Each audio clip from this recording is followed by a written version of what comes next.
Every day that goes by, it feels like the Braves are closer and closer to losing Dansby Swanson in free agency. And with that being the case, what are some easy solutions the Braves can look for if Dansby Swanson does leave at the shortstop position? These may not be the best options out there, but they are some easy solutions for the Atlanta Braves to piece together the shortstop position for 2023 if Dansby Swanson goes somewhere. We'll talk about all that on today's episode of Locked On Braves, get to some of your comments and thoughts as well. A lot of questions from the comment section on YouTube about some potential shortstop options like Elvis Andrus, like Brandon Crawford. We'll discuss all of those on today's episode of Locked On Braves. So let's get into it.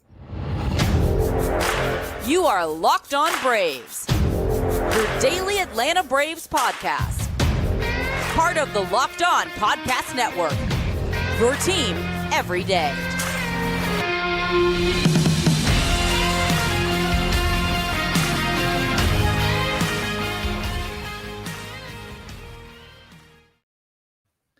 Hey, and welcome back to Locked On Braves, part of Locked On Sports Atlanta, where we cover your favorite Atlanta sports teams each and every day.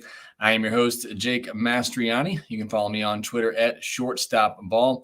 Also, make sure you follow the podcast on Twitter at LockedOn_Braves. Send in any questions, comments, or feedback that you have for the podcast. Also, make sure you're subscribed on YouTube if you're new. Hit that thumbs up button and that notification bell to help support the show.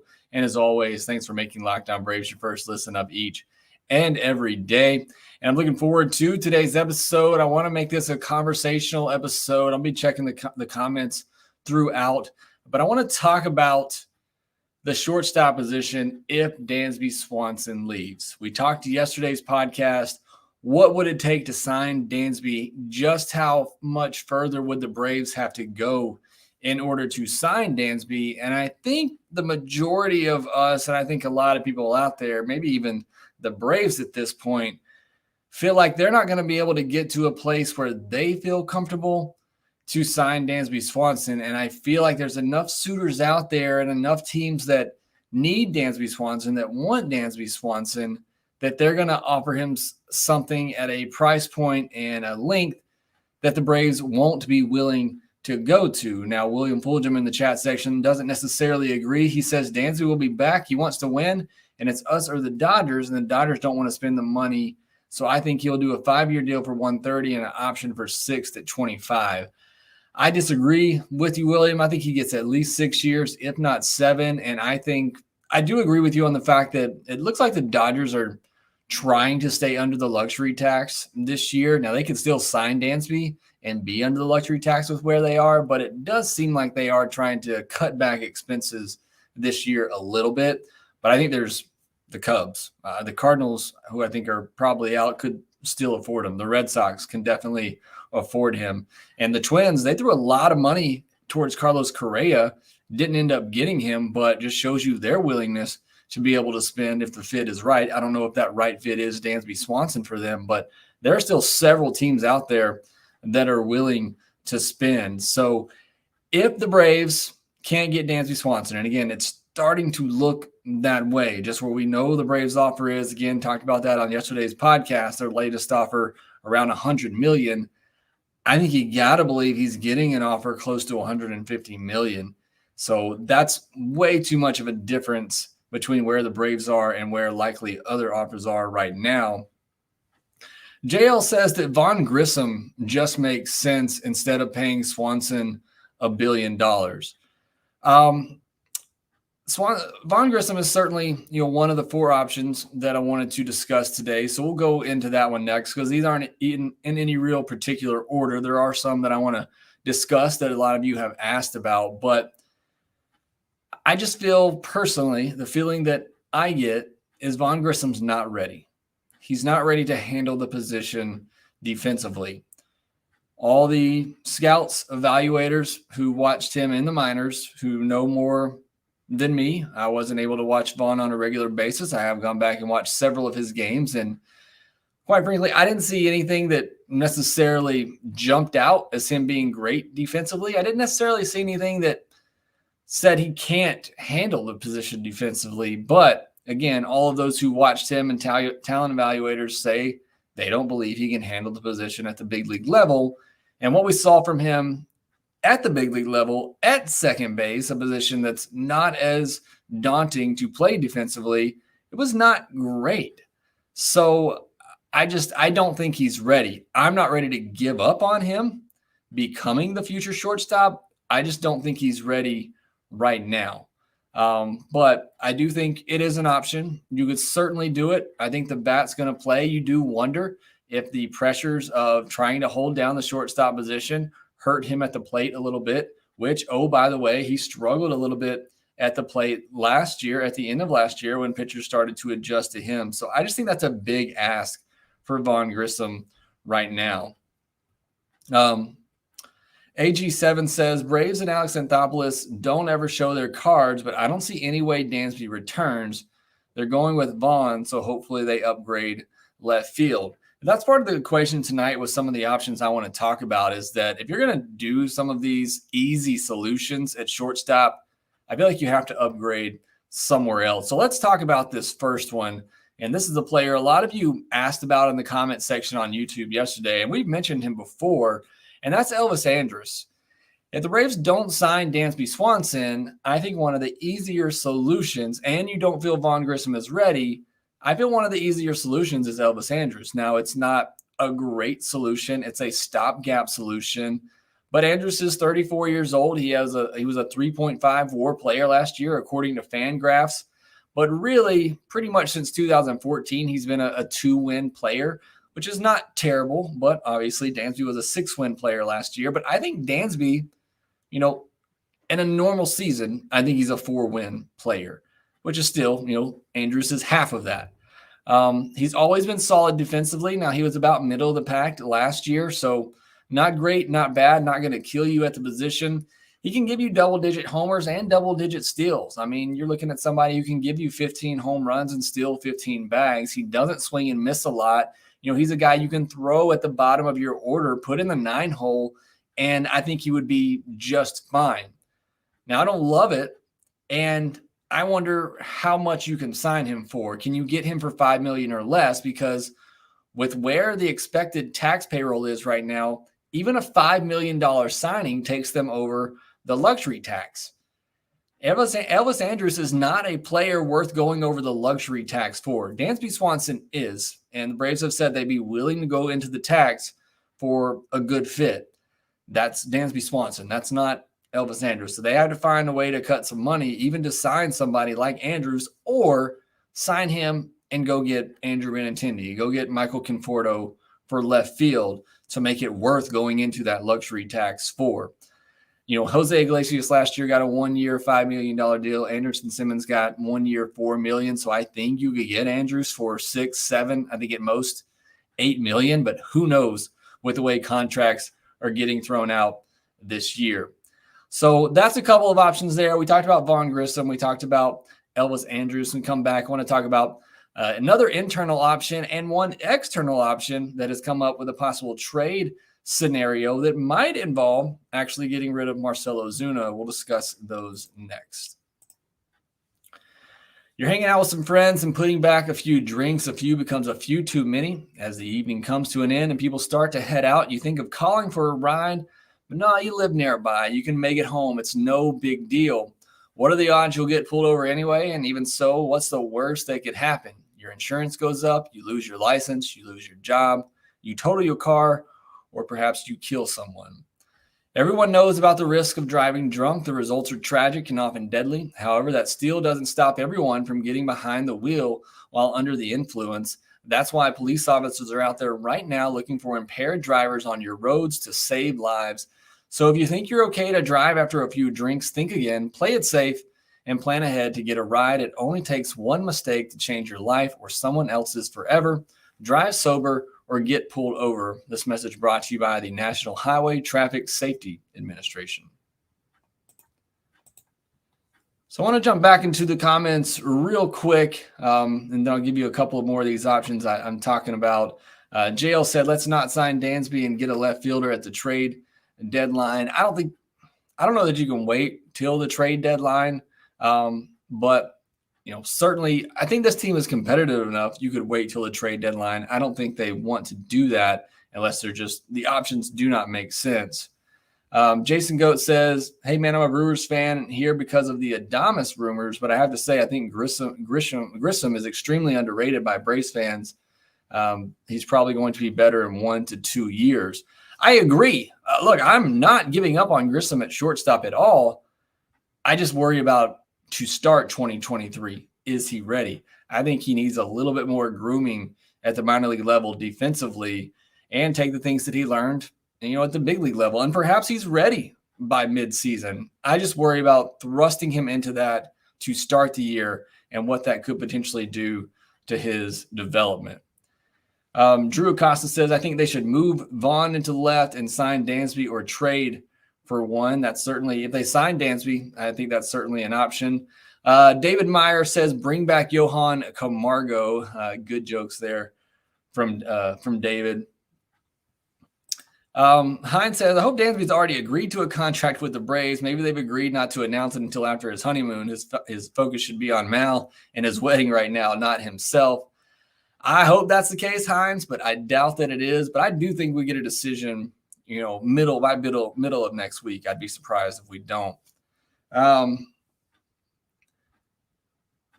Let's see. AG7 says there's going to be a big drop-off in defense if they go with Vaughn this year, and that's the key. And what we talk about with some of these options, I think the Braves want to go, they showed it was getting Sean Murphy and getting rid of William Contreras or trading William Contreras, that how much they value up the middle defense. So I think they're going to be very hesitant to put Vaughn there.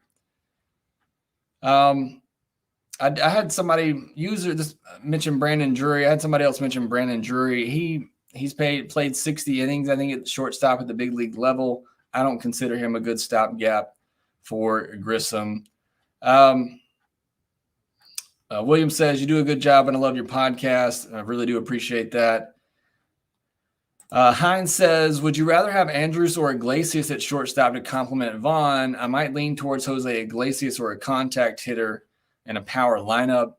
I think Andrus and Iglesias are pretty much interchangeable. I think they're both solid defensively, and they're both going to put the bat on the ball. I think Andrus maybe brings a little bit more offensively in terms of speed and power. But I'd be fine with either one of them, honestly, as a stopgap. If Dansby's not coming back, and that's what we're talking about on this podcast, you don't feel like Grissom is ready defensively, then go get a defensive first shortstop, in my opinion, because there's nobody else out there that we know of that's really going to come in and replace what Dansby gave you, both defensively and offensively. So just go out and get a glove first shortstop, put him in the 9 hole, and you can live with that and you can ride with that and sure up your defense up the middle. All right, so I want to get to my next option here, and that is to let Orlando Arcia hold down the position until Vaughn Grissom is hopefully deemed ready. And we've been several mentions about this as well. I think the drawbacks to this are it really leaves your bench pretty thin. Say Ozzie gets hurt again, that really hurts your depth if you're going to put Arcia at the shortstop position, because I assume you're doing that. You're putting Grissom at AAA, letting him continue to work. So I don't love that idea for the fact that it limits your depth at the big league level. It really hurts your bench if somebody does get injured. And when Arcia has played shortstop over the last several years, he hasn't been great defensively. Now, I covered the Brewers the year that he got traded to the Braves. I did the Locked On Brewers podcast, and I thought Arcia was really good at shortstop. So I don't worry too much about him holding it down defensively. I just like the role he played early last year, coming off the bench, spelling guys here or there, coming out with a big hit, showing some pop off the bench. I just like him in that role, and I'd like to leave him there. Christopher Shaffey says, "I think the Braves are pretty set on Grissom in the future, which might be another reason why they don't want a long-term shortstop." And that could be the case, and I hope that's the case. Again, I'm all for Vaughn Grissom. Whether the Braves sign Dansby or not, I hope the Braves keep Vaughn Grissom around to, again, if they sign Swanson to be that super utility type, do work him into left field and then also have him there as insurance at shortstop as well, become that super utility Chris Taylor type player. I hope they have, big dreams and aspirations for Vaughn Grissom on this team. I don't want to see him traded. I think the bat's valuable. I think the bat's going to play. And I think if you can help him learn to play all these different positions adequately, I think that becomes a very big weapon that you have on your team.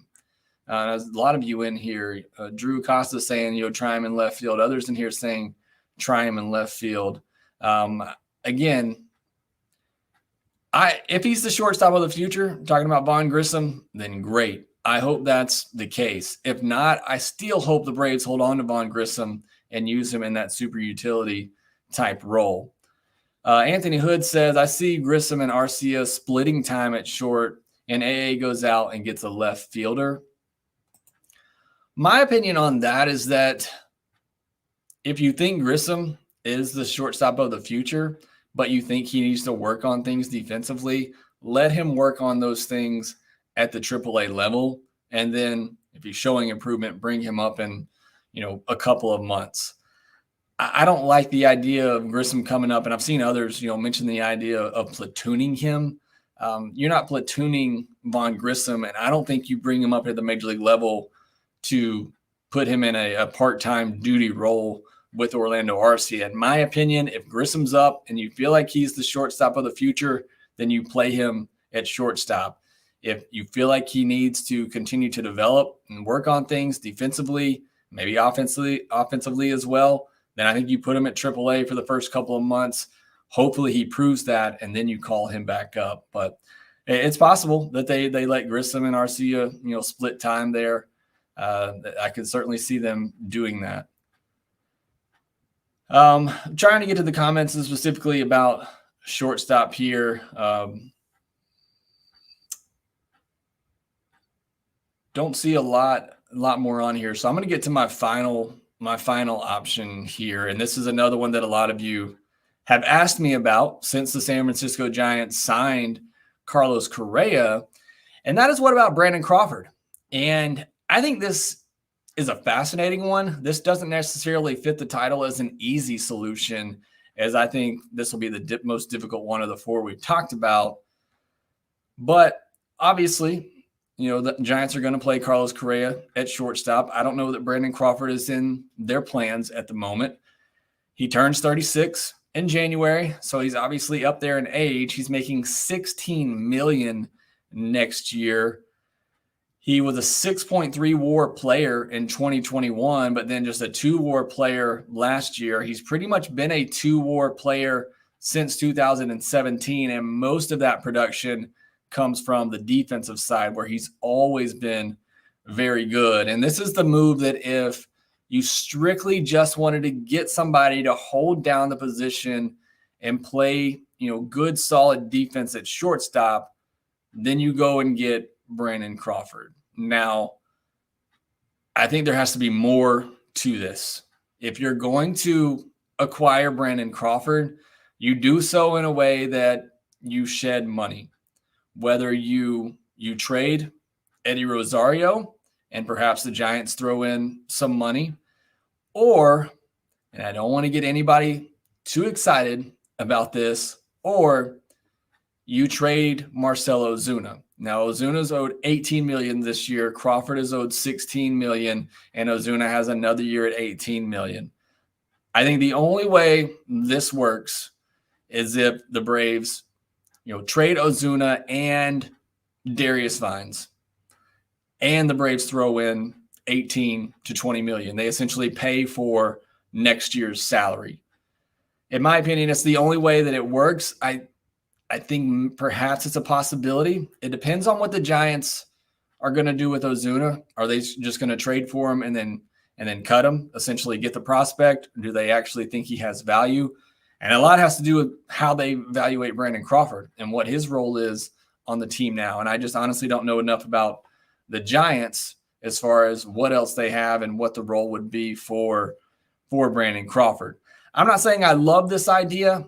but I think it's kind of an outside of the box type of move that could help you gut some of the dead space on the roster, whether getting rid of Rosario or Ozuna, and you could potentially get a shortstop that you know is going to give you solid defense, which is what the Braves, obviously need or want or desire up the middle. And, it could be a stopgap until Vaughn Grissom is ready. And Micah Hughes, I see, says Crawford has a great glove, but a weak bat. And that's true. Absolutely. I'm not saying this is a great trade, but or a great move even, but it would only work if you were able to shed salary and shed some dead weight on the roster in the process, because you're right, Brandon Crawford has not been great offensively. He's been really good with the glove, but 231, 308 last year. Again, was really good the year before, just kind of out of nowhere. But, the years before that, he's been more of a 250, 320 type of player.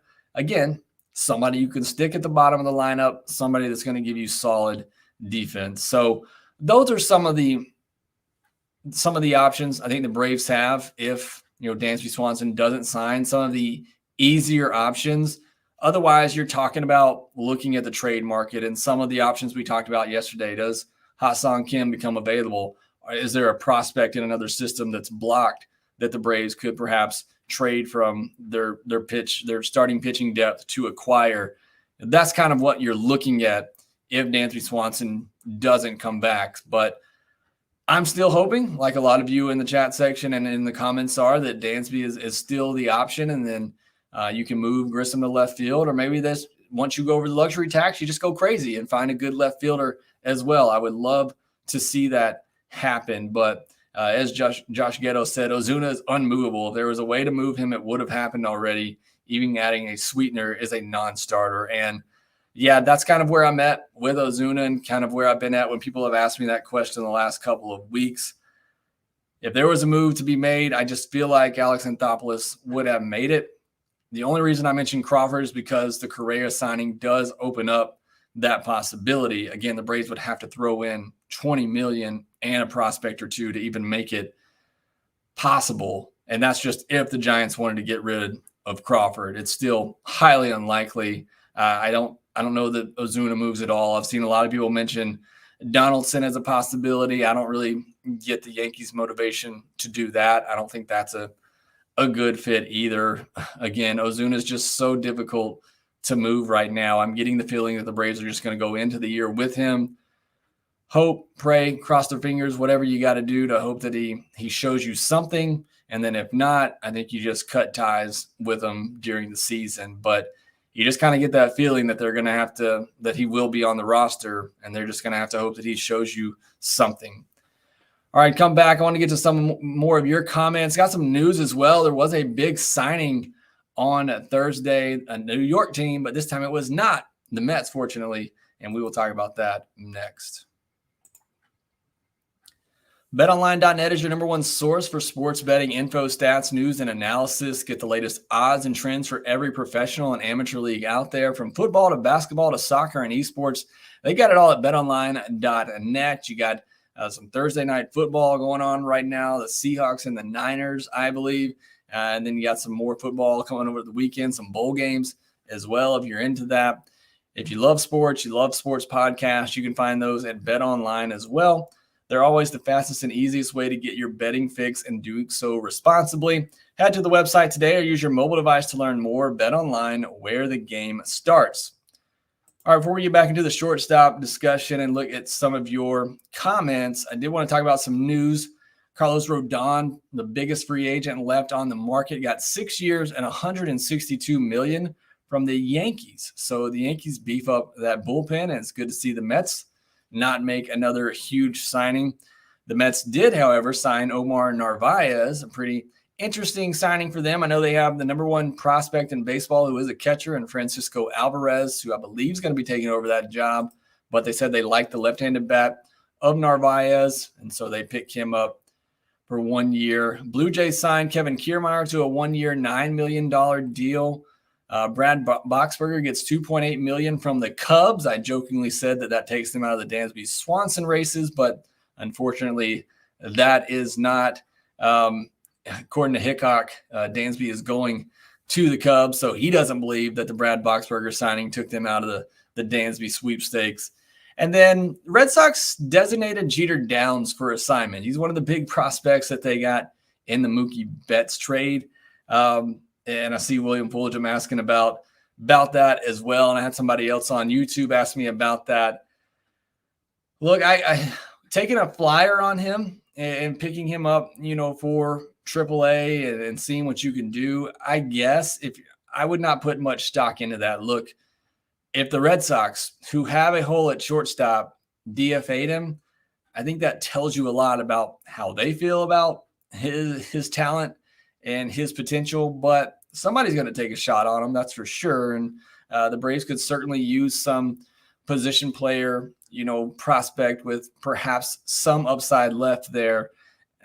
But it's definitely not somebody who's going to come in right away and help the Braves, but they could benefit from getting some, former, high draft picks and guys with some promise in their system, see if they can fix them. But I think it'll be somebody else who does that. Drew Acosta says Albies came up as shortstop and then moved Grissom to second. Should they try it? Albies doesn't have the arm for a shortstop. I don't buy the idea of moving Ozzie back to shortstop. Let's see. Pierce Gilbert says, what do you think the Braves can do for left field? A star left fielder is the piece missing for the Braves to go all the way for multiple years. I think shortstop is the bigger piece than left field personally. I've been saying all along, I think they need to solve shortstop this offseason, whether that's Dansby, whether that's Vaughn Grissom, or whether they go out and trade for a shortstop prospect that they think they can mold into their future shortstop. I just personally think the shortstop position is the most valuable position on the field, and you're going through this championship run. I think you need to be set there and know that you have a leader on the field, especially with the new shift rules as well. It's very important to have somebody who's solid there defensively. So to me, I think getting the shortstop, figuring out shortstop is the most important thing. But for left field, I think there are more options there. When you look at, Benintendi, Conforto, Michael Brantley, although I don't know if he can play defensively anymore, Brian Reynolds on the trade market. I think there are more options for left field right now this offseason. Austin Reed, appreciate the kind comments. He says, I think we start off with Arcia, see how it goes. And then if he's rough, Grissom, if neither pan out, we look for a trade mid-season. I think that's an option as well, that you start Orlando Arcia there to begin the season, see how it goes, let Grissom continue to develop at AAA. If he proves he's ready, then you bring him up. If not, then you look to the trade market where somebody like a Willy Adames could then become available. If the Brewers are out of it by the trade deadline, or things just aren't looking good for them, then perhaps he does become available, or somebody else becomes available, or somebody takes hold of a shortstop position on another team and they have a prospect that's blocked and you trade for him at that point. There could be more options at the trade deadline. So I think that's a possibility as well. Josh Ghetto says target Isaiah Kiner-Falefa from the Yankees. They seem to want to get rid of him. 640 OPS, okay defensively. I'd rather just roll with Orlando Arcia. Chris Kaysen says the big shortstop trades have already taken place. I feel better in Swanson staying with his hometown Braves organization. I hope so. Look, if Dansby stays here, it's gonna be because he really wants to be here and he really wants to be an Atlanta Brave. He's gonna have to turn down, I think, a good bit of money in order to stay in Atlanta. I'm glad you said this, Josh, because I don't obviously pay attention to women's soccer, but there's a lot of talk about Dansby wanting to go to Chicago because that's where his wife plays. And Josh Ghetto says Dansby's wife is on a 1-year deal in Chicago. Doesn't seem like a big incentive since Dansby's signing a multi-year deal. I've never really understood that. Again, I don't pay attention to women's soccer, but I got to imagine that it's not like you're there at one team for life. But I'm glad you mentioned that Dansby's now wife is just on a 1-year deal in Chicago. So that's not necessarily an incentive for him to sign there. Micah Hughes says Narvaez is a sneaky good pickup for the Mets. I do like that pickup. Again, when I covered the Brewers, I really liked Narvaez. He grew a lot defensively there and has a good left-handed swing with some pop. So I do like that signing for the Mets, unfortunately. Alan Wade, would Dansby take $20 million per year to stay? That's kind of what we talked about yesterday's podcast. I think that's as high as the Braves would go. And I think that could get it done unless another team is just at $25 million a year, which is certainly a possibility. But I think if the Braves are at 20 and the next best team's at 22, maybe even 23 a year, I think you'd pick the Braves in that situation. Kwame says that Von Grisham's a better choice than Swanson and it saves you $20 million. I disagree. Again, I love Von Grissom. I hope the Braves keep him around, but you know what you're getting in Dansby Swanson, and what he brings you defensively is worth the $18 million a year or $20 million, whatever you're going to pay him. AG7 says, I'd be curious to know what other shortstops are available from teams who don't want needs, similar to Crawford or IKF. And that's the thing that's hard for us, to talk about here. I mean, look, I've been searching every team trying to figure out where a trade fit could be. And, we've talked about all the ones I think that are out there, but, who knows what could pop up and what talks are happening behind doors. And I think that's really all the legwork that Alex Anthopoulos did at the winter meetings. He knew there wasn't going to be any big signings for him. There were obviously big signings elsewhere. He knew the Dansby decision probably wasn't happening till after his wedding and honeymoon. I think he just did a lot of groundwork, seeing what could potentially become available. Even the Sean Murphy deal, I think he did a lot of those talks at the winter meetings, and things just kind of worked its way into it, and he came back around on it and got a deal done. I think hopefully he had a lot of those conversations around shortstops that might be available. Drew Acosta says, what about trade for Ha-Seong Kim? I've talked about him a couple of times now.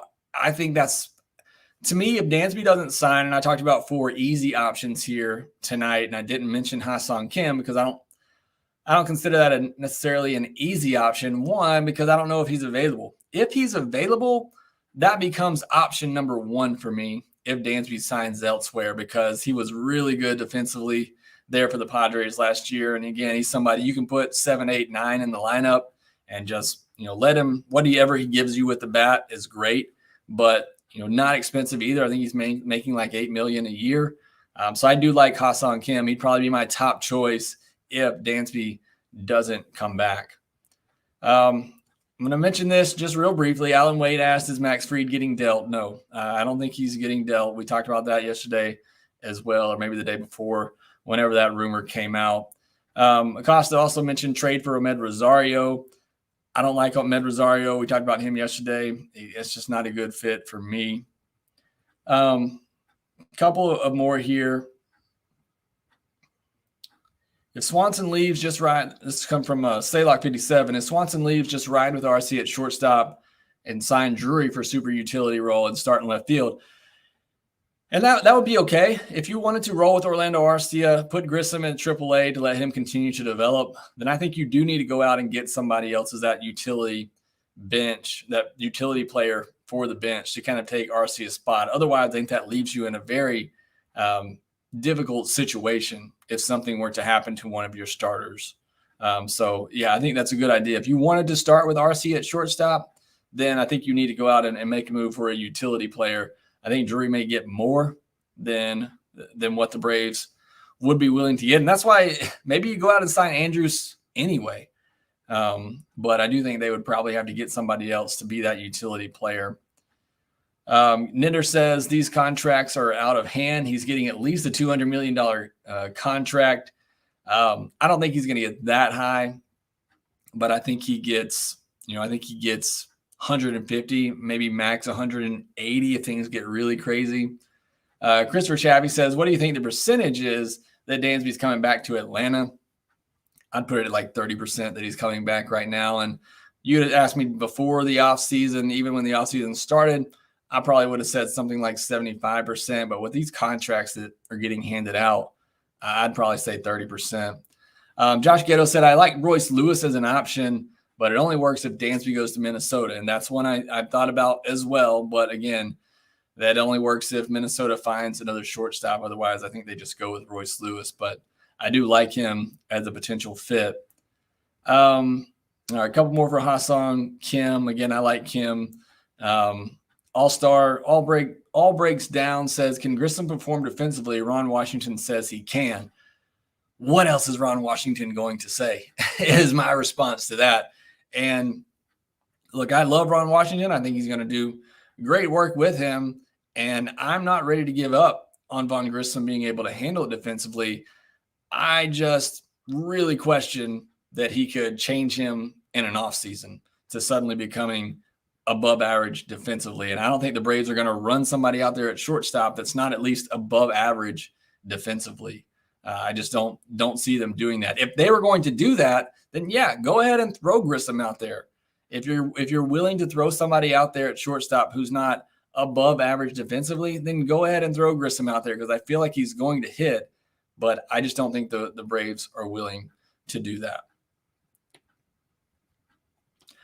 All right, that'll do it for this episode of Locked On Braves. Thank you so much for the comments, whether you're in the chat or in the comment section below on YouTube, or whether you're listening on the podcast, and hit me up on Twitter. I really do appreciate it. Thanks for making Locked On Braves your first listen of every day. Now go make Locked On Sports Today your second listen. They talk about the biggest stories of each and every day, giving you the big game recaps. They'll be breaking down this NFL game here tonight and whatever else is going on in the sports world out there.